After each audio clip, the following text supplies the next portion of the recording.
Shalom brothers and sisters semuanya. Semua bersuka cita hari ini. Semua sehat ya. Mari jemaat Tuhan, mari saya undang untuk bangkit berdiri. Kita mau datang ke hadirat Tuhan. Kita mau bersyukur. Kita mau mengucap syukur sama Tuhan kalau hari ini kita diberikan kesehatan untuk bisa berkumpul di rumah Tuhan bersama-sama untuk memuji, memuliakan nama Tuhan. Kita mau mengucap syukur untuk kedatangan Tuhan selama seminggu ini.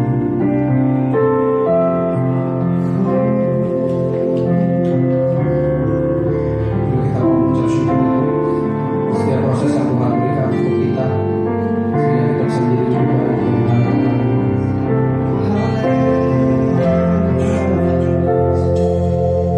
Terima kasih.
dari tempat maha tinggi, Bapa kekal mulia, Kau hadir di sini, memulihkan hati, menyembuhkan yang terluka.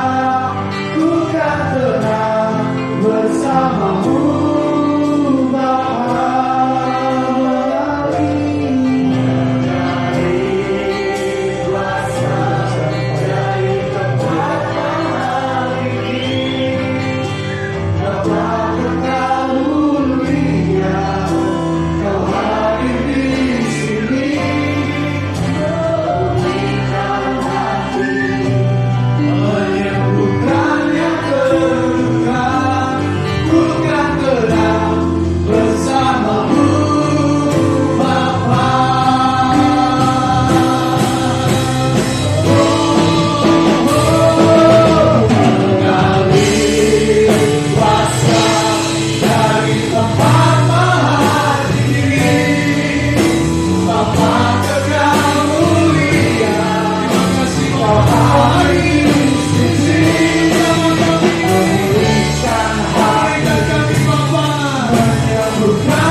Memuji Engkau.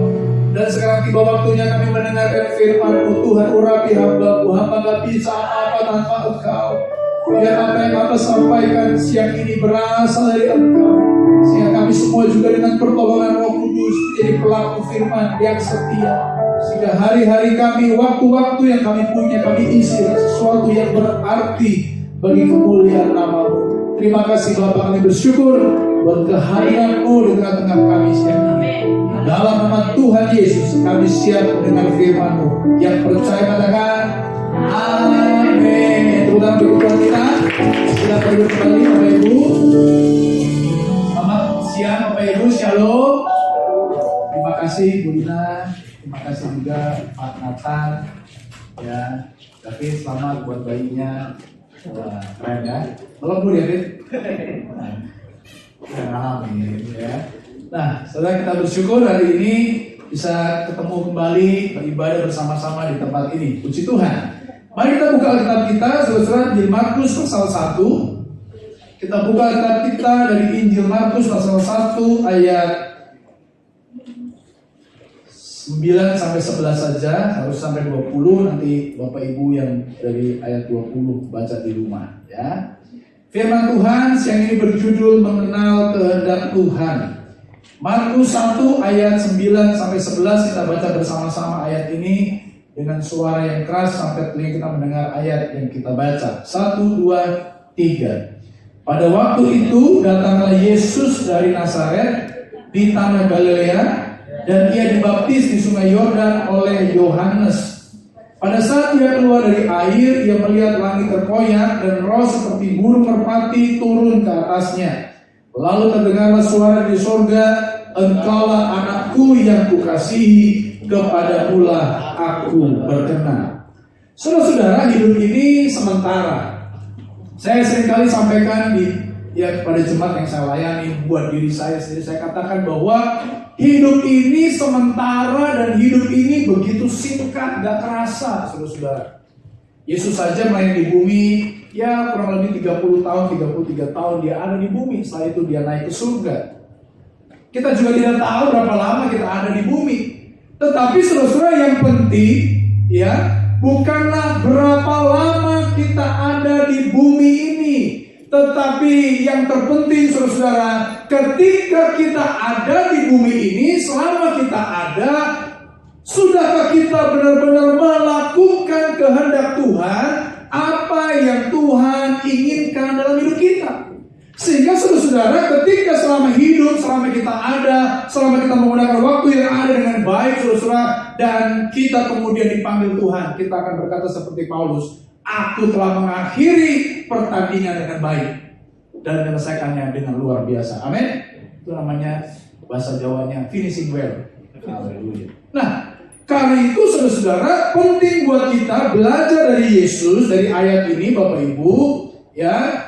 Apa kehendak Tuhan atas hidup kita, sehingga saya rindu setiap kita hari ini, ya, kemudian berubah fokus hidupnya, benar-benar melakukan apa yang menjadi kehendak Tuhan, apa yang menjadi keinginan Tuhan, seperti yang Yesus lakukan.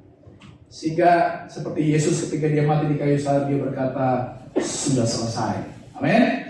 Yang pertama, saudara-saudara, dari ayat yang tadi kita baca, ayat 9, 10, 11, saudara-saudara, pada waktu itu datanglah Yesus dari Nazaret di tanah Galilea, dan ia dibaptis di sungai Yordan oleh Yohanes. Saudara, kalau saudara baca dari Injil Matius dan sebagainya, saudara akan menemukan banyak sekali ayat-ayat yang mengatakan bahwa semua itu terjadi sesuai dengan kehendak Allah. Bahkan dari peristiwa Yesus lahir sampai dia dia mati di kayu salib, saudara, itu semuanya berada dalam rangkaian rencana Bapa yang luar biasa.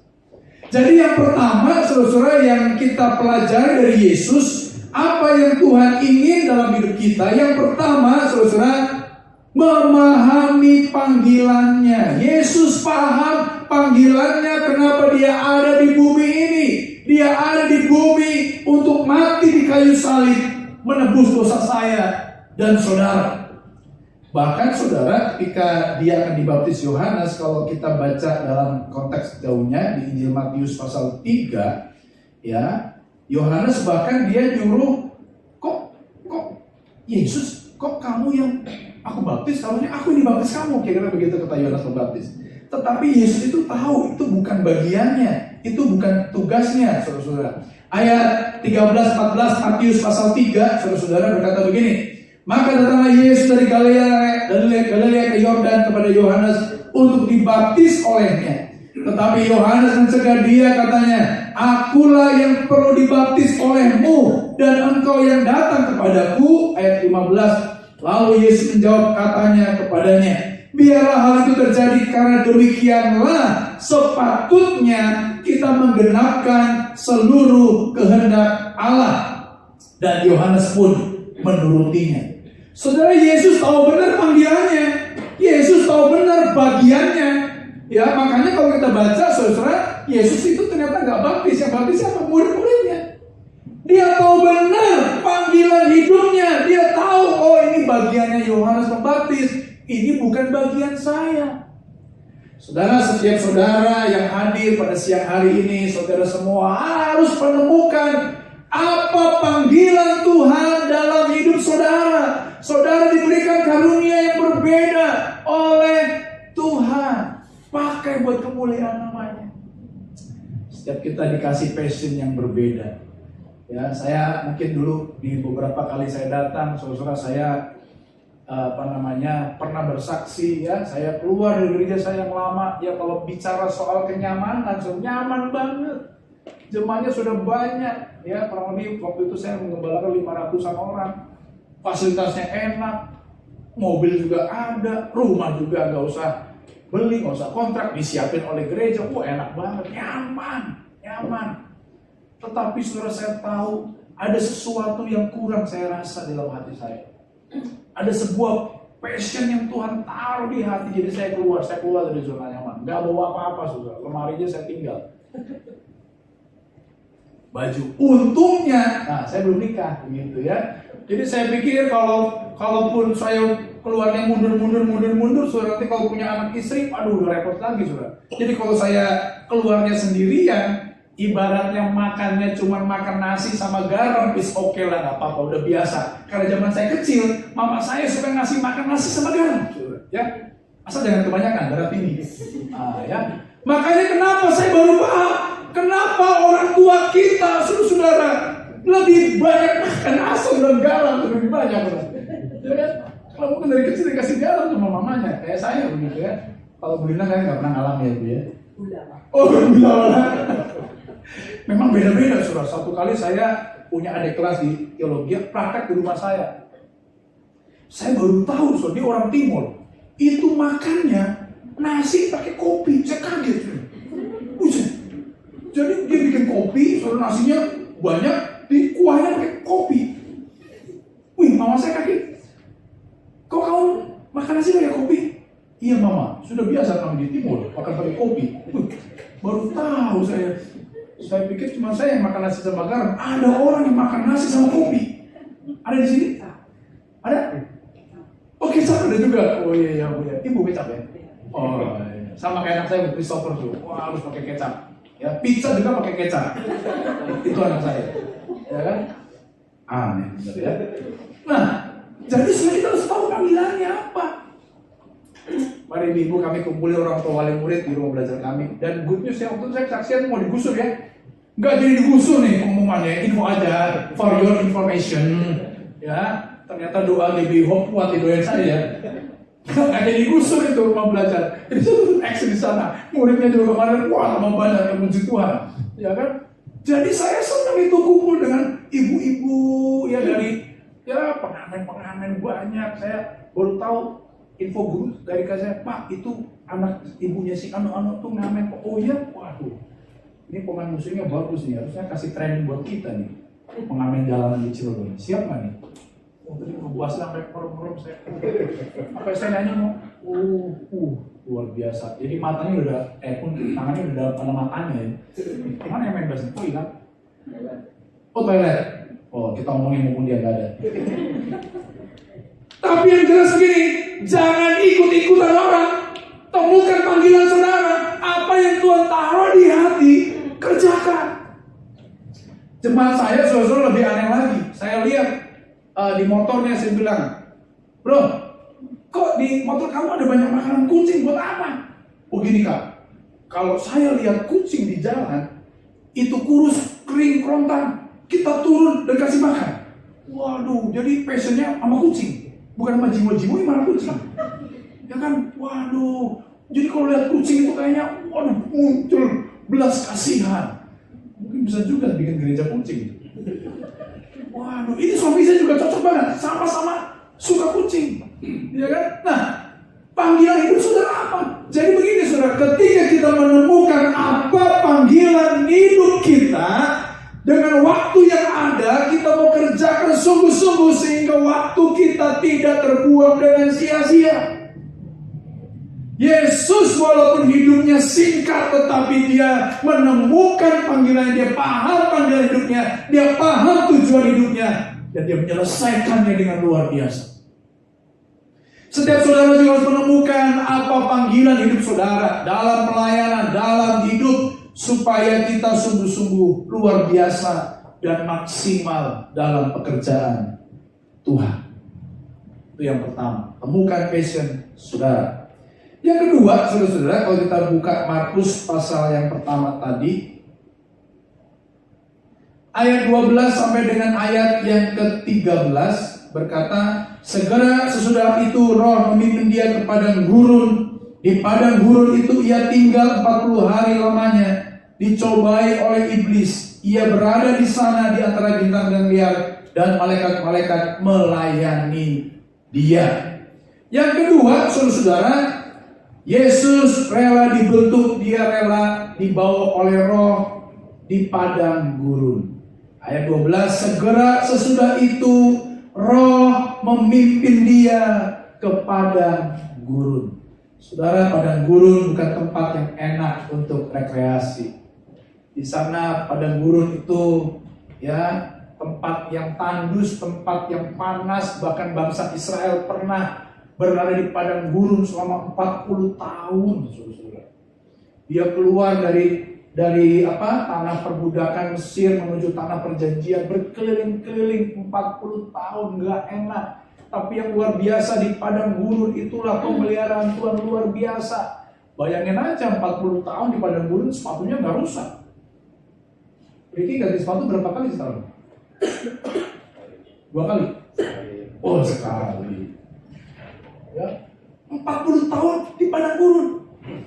Di padang gurun itu bangsa Israel mengeluh, bersungut-sungut.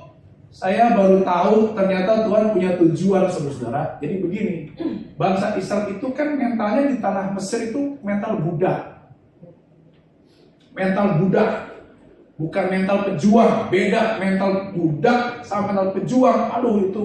Waduh susah itu rubah. Orang kalau udah bicara soal mental, saya ngajarin orang ya dari mentalnya suka begini nih, tangan di bawah, terus ubah orang tangannya di atas, itu susahnya luar biasa. Udah biasa minta begini, ya disuruh memberi, waduh susah luar biasa. Makanya orang-orang model begitu perlu diizinkan Tuhan dibawa ke padang gurun. Karena ketika mereka belum siap nih, ya saya nggak tahu Belina udah berapa kali kisah Bu? 2 ya. Kemarin saya pemberkatan nikah di Rangkas Bitung. Yang nikah tanya saya, Pak, pernah kisah ya Pak? Pernah sih, berapa kali? Baru sekali, ya kan? Kapan Pak? Baru ini? Enggak, udah lama, 2004. Waduh, itu 2004 kira-kira berapa tahun?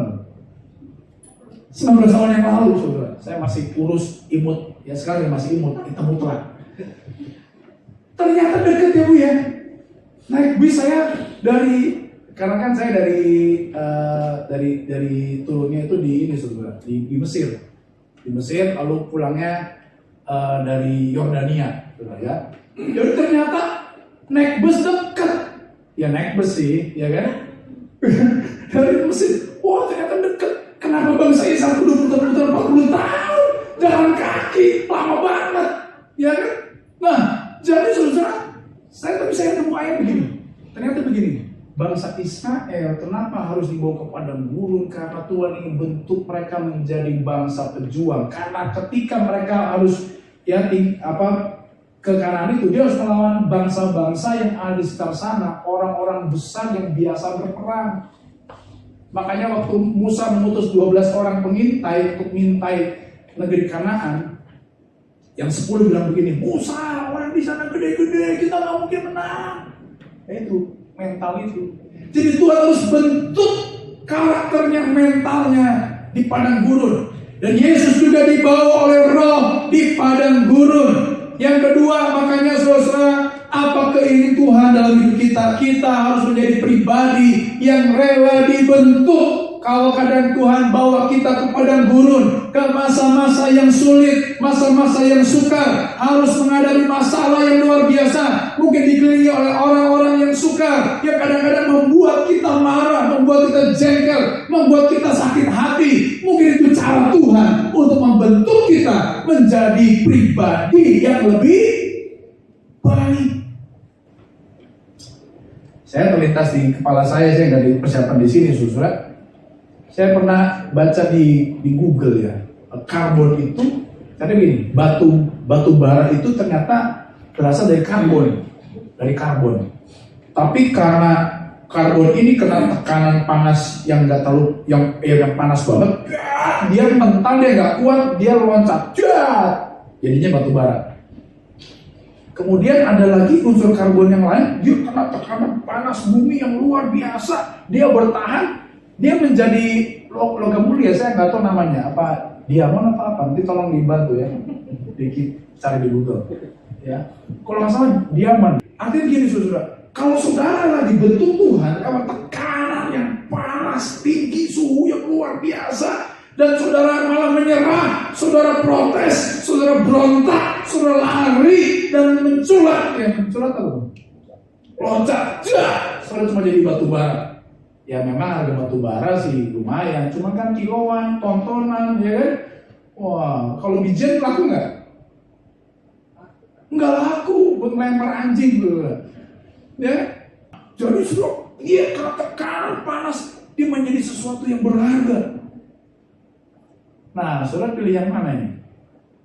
Hah? Mau jadi batu bara doang? Udah gosong, hitam, ya kan? Nggak berharga, ya berharga juga, cuman ya nggak terlalu mahal lah. Kalau hari ini kita dalam menjadi pribadi yang dibentuk Tuhan yang luar biasa lewat kesulitan, mungkin kita benar tapi difitnah. Kita nggak salah tapi disalah-salahin. Percayalah, tunggu waktu Tuhan. Tuhan akan angkat saudara menjadi orang-orang yang luar biasa. Amin. Satu kali saya dengar Muldoko di wawancara. Siapa yang nggak tahu Muldoko? Siapa yang tahu Muldoko? Siapa yang tidak tahu pertanyaan saya? Muldoko itu ya salah satu orang penting di kabinetnya Joko Widodo. Ya dulu dia mantan Panglima TNI. Tapi ternyata dulu dia jadi orang desa. Orang biasa, ya, dia mengalami sulitnya hidup, tetapi dia tidak mau menyerah di kesaksiannya. Dia tidak mau menyerah. Aduh, dia katanya dia orang kampung, jadi dia dititipin sama pamannya kalau nggak salah karena orang tuanya udah nggak bisa membiayai sekolah dan sebagainya. Dia orang sulit, lalu kemudian dia kerja, tapi dia lihat ada tentara lari di jalan. Dia terpacu hatinya. Waduh, saya pengen seperti itu. Kadang-kadang ada hal yang membuat kita disudutkan, ya, membuat kita menjadi apa? Kamu bukan siapa-siapa lah, anak desa, anak kampung, tapi dia nggak mau menyerah. Dan dia rela dibentuk. Akhirnya dia menjadi orang yang luar biasa. Hari ini kalau Tuhan izinkan kita mengalami masalah yang berat, masalah yang sulit, tapi kita memilih tidak menyerah, kita akan timbul seperti emas yang murni, yang luar biasa. Saudara, yang ketiga, ya, dalam Markus pasal yang pertama tadi ayat yang ke-14, sesudah Yohanes ditangkap, datanglah Yesus ke Galilea memberitakan Injil Allah. Katanya, waktunya telah genap, kerajaan Allah sudah dekat, bertobatlah dan percayalah kepada Injil. Yang ketiga, saudara, hidup Yesus itu adalah hidup untuk memberitakan Injil. Tadi ada hubungannya dengan yang pertama, dia tahu panggilannya dan dia hari ini memberitakan Injil. Waktunya telah genap, kerajaan Allah sudah dekat, bertobatlah dan percayalah kepada Injil. Saudara, kalau kita hari ini saudara tahu panggilan kita ada untuk memberitakan Injil, sekalipun saudara kalau kita memberitakan Injil ada harganya. Tapi kalau saudara rela dibentuk tadi lewat prosesnya, saudara tahu panggilan hidup saudara, maka saudara siap bayar harga. Tadi saya cerita sama Riki, saya pernah di itu bukan tempat yang seperti kita bisa bebas seperti ini, saudara bisa ibadah kencang-kencang, ya. Kadang-kadang saya udah sempat berapa kali pindah, saudara. Saya pernah nyewa satu ruko di sebuah taman kota. Itu sudah berapa, 2-3 tahun sudah aman. Puji Tuhan, alhamdulillah, tidak ada respon dari masyarakat begitu ya. Tiba-tiba ada saksi Yehova sebar-sebar serbaran, saudara. Waduh, jadi Pak RT panggil saya. Jadi suruh stop, jadi itu dipikir itu jemaat saya, padahal bukan, jemaat sesi Yehova. Ya, waduh, saya dipanggil Pak RT udah suruh stop. Wah, lalu saya cari lagi tempat, jadi keliling-keliling aja tempatnya. Jadi kita bersyukur, saya dengar rukonya mau dibeli ya Bu ya. Wah, puji Tuhan, bisa punya tempat yang tetap.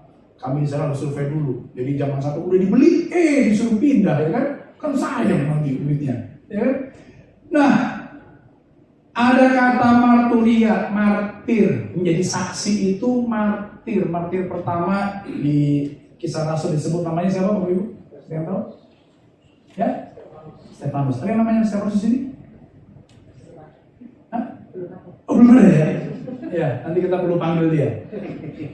Biasanya Stefanus ini memang martir ya, suka dibully aja. Saya punya teman teologi ya, saudara. Waduh, di itu pergumulannya berat banget, saudara. Pernah dia digebukin, benar saudara, benar dia digebukin. Waduh, diseret, waduh, gitu saudara. Waduh, dia mengalami kesulitan demi Injil Kristus. Makanya saudara-saudara, ketika kita memberitakan Injil, kita siap menjadi martir. Memang harganya mahal, tapi kalau itu yang Tuhan mau, saudara, kita mau kerjakan sungguh-sungguh. Amin. Amin. Ada aminnya di sini. Amin. Amin. Saya punya jemaat, saudara, warga asli, saudara, otot, ya kan? Nah, saudara-saudara, ketika dia percaya Yesus, dia dibuang sama keluarganya. Ya, keluarganya nggak mau kenal. Itu beberapa tahun yang lalu. Dia dibuang, dia nggak mau diakui lagi. Dia bukannya dia nggak mau ya, orang tuanya udah nggak ngaku lagi dia anak. Dibuang, benar-benar dibuang, harganya mahal. Tapi dia tetap percaya Yesus. Dia konsisten sampai hari ini. Dia mengalami kesulitan, banyak hal kesulitan. Tapi saya bilang, ibu harus jadi saksi memberitakan Injil. Apa yang ibu alami bersama Yesus itu yang ibu ceritakan kepada mereka. Ya. Jadi apa yang kita alami bersama Yesus, kalau Bapak Ibu punya pengalaman-pengalaman yang indah dengan Yesus, pengalaman pribadi dengan Yesus, perjumpaan pribadi dengan Yesus, itu yang saudara ceritakan kepada orang-orang lain di rumah saudara. Amin.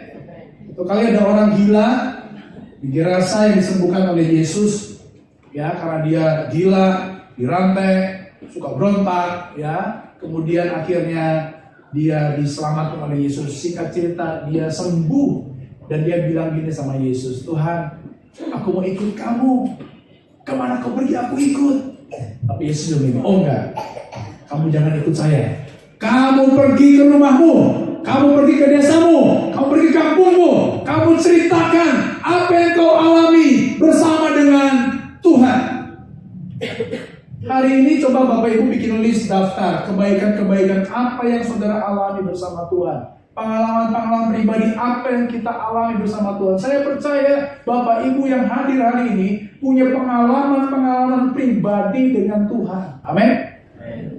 Coba saya tes, siapa yang gak punya pengalaman pribadi dengan Tuhan? Saya pernah sakit? Mana yang bisa? Pertolongan Tuhan? Ricky, pernah ngalamin apa bersama Tuhan?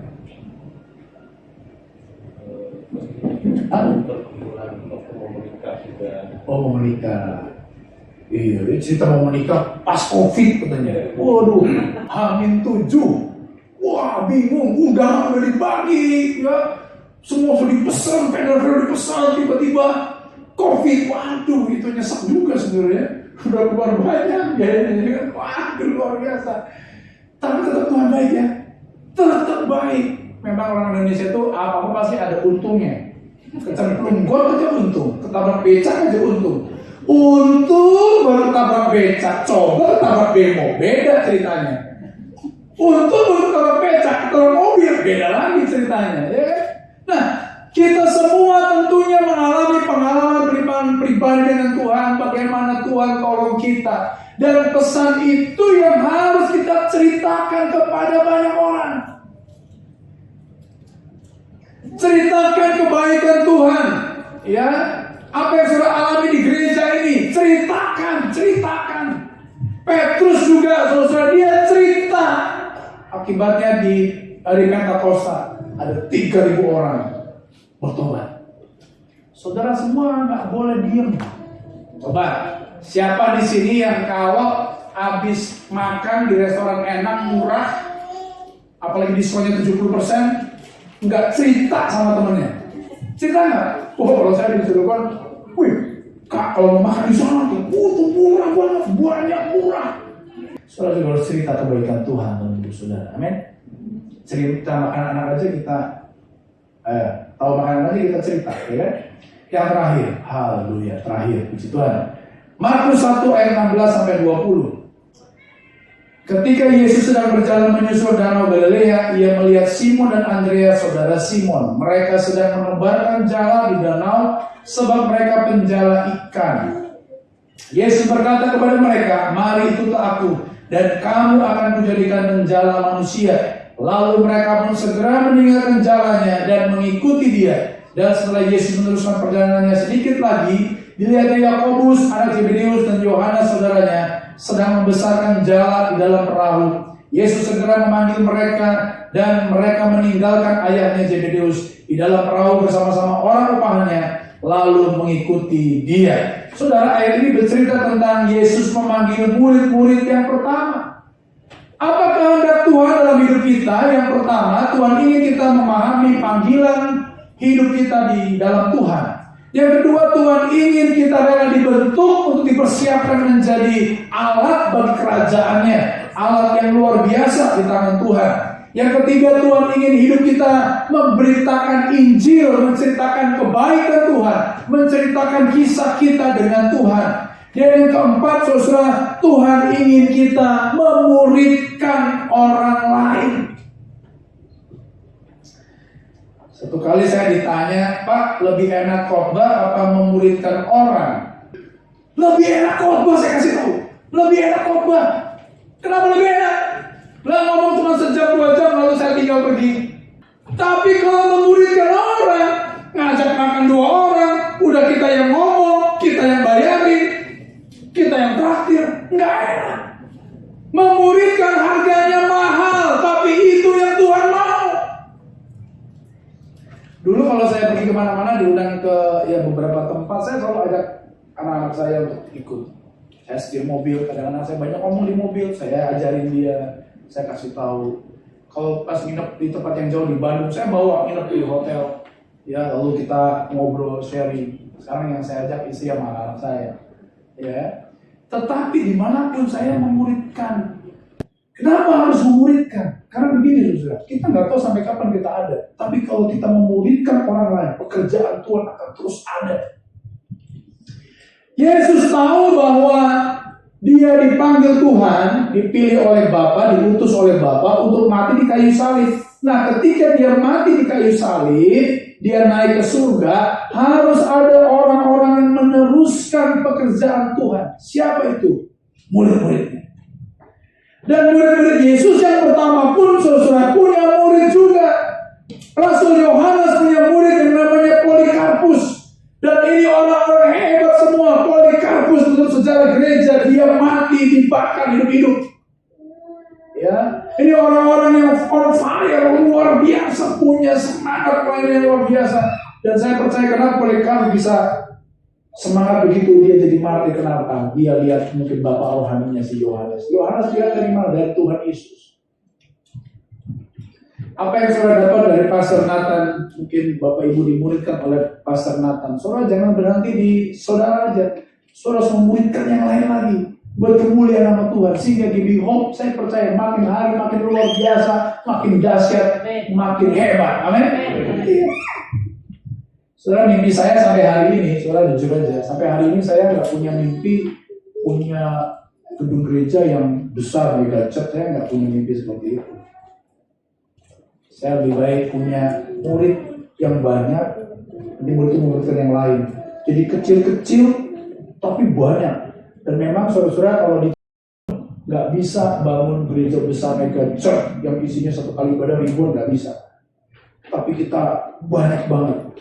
Ya, antara gereja gajah dan gereja tikus. Saudara, siapa yang sampai hari ini masih bertemu dengan tikus?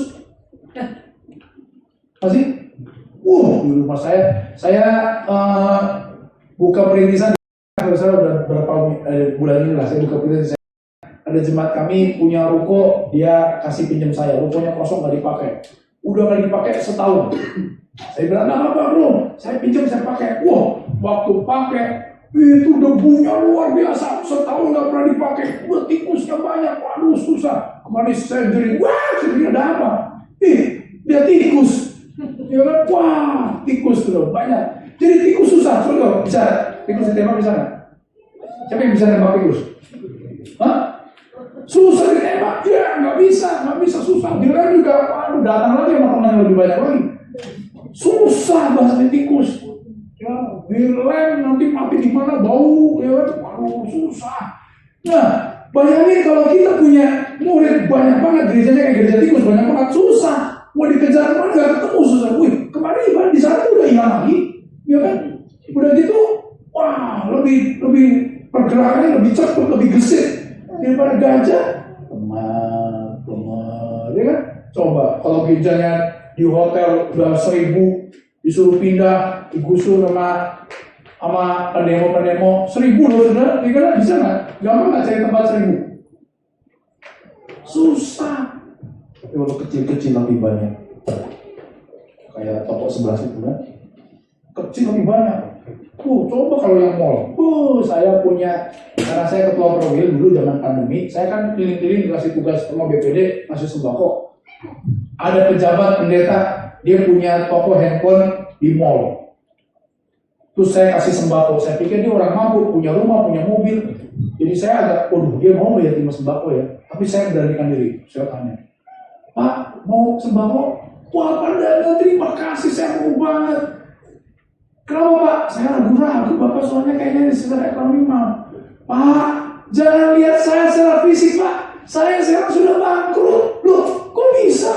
Loh iya, itu masa pandemi.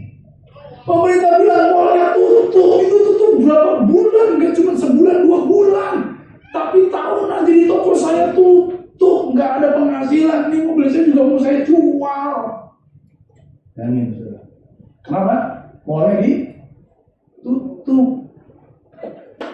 Tapi kalau saudara hari ini memuridkan orang lain, keren. Nanti saya tanya Pak, karena kan beberapa orang yang memuridkan, Ricky punya berapa murid? David punya berapa murid? Ada Pak, 1 baru lahir. Nah, jadi kita semua terpanggil untuk memuridkan.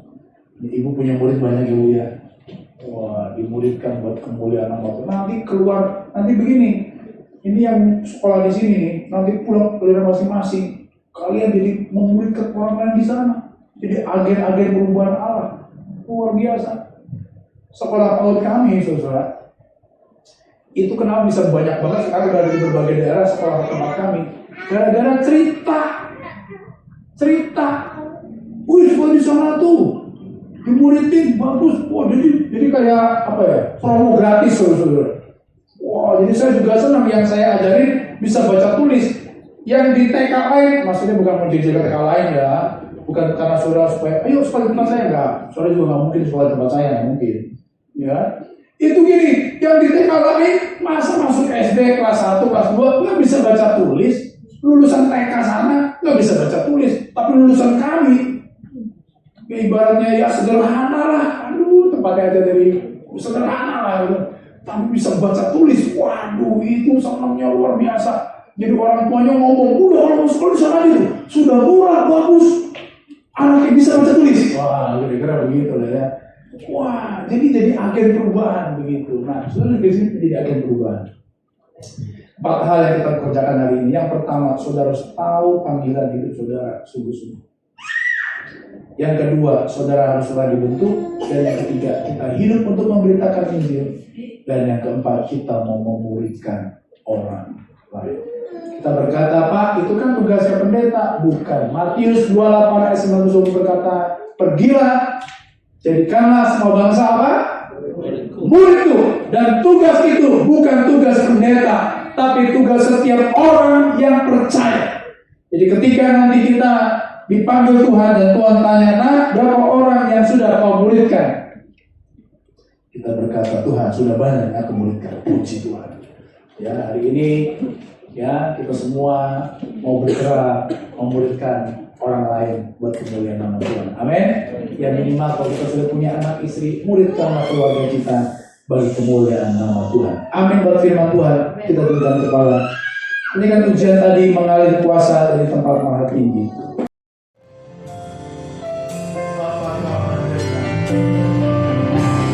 Bapa kau mendengar seruan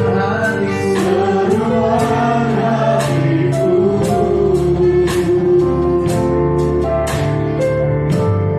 tak pernah kau lepaskan dari kasih-Mu. Lewat lembah tenang, lewat lembah gelap, Kau temani aku, Kau temani aku. Roh-Mu bekerja selalu, Roh-Mu bekerja selalu untuk kebaikanku. Bersama-sama kita bangkit berdiri. Mengalir kuasa dari tempat maha tinggi, Bapa kekal, Kau mulia, Kau hadir di sini, memulihkan hati, menyembuhkan yang berluka, luka tenang bersama-Mu, Bapa. Mengalirlah Bapa pada setiap ini. Tolong kami memahami panggilan-Mu dalam hidup kami, Tuhan. Dan ajar kami itu rela dibentuk. Beri kami keberanian memberitakan Injil, mengurapan, memuridkan orang lain, tenang bersama-Mu, Bapa.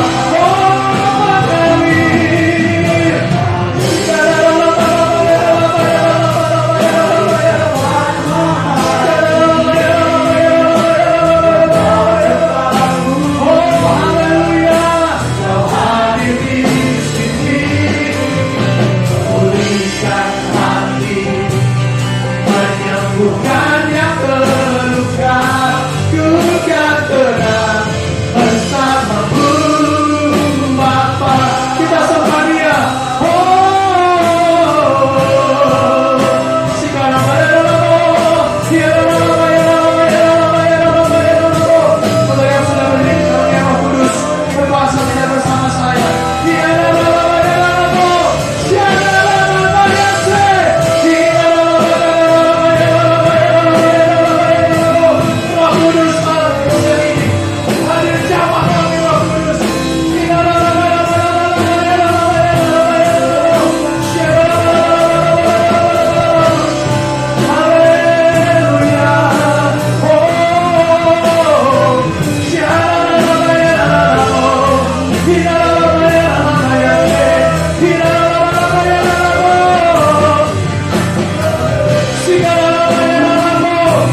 teriakkan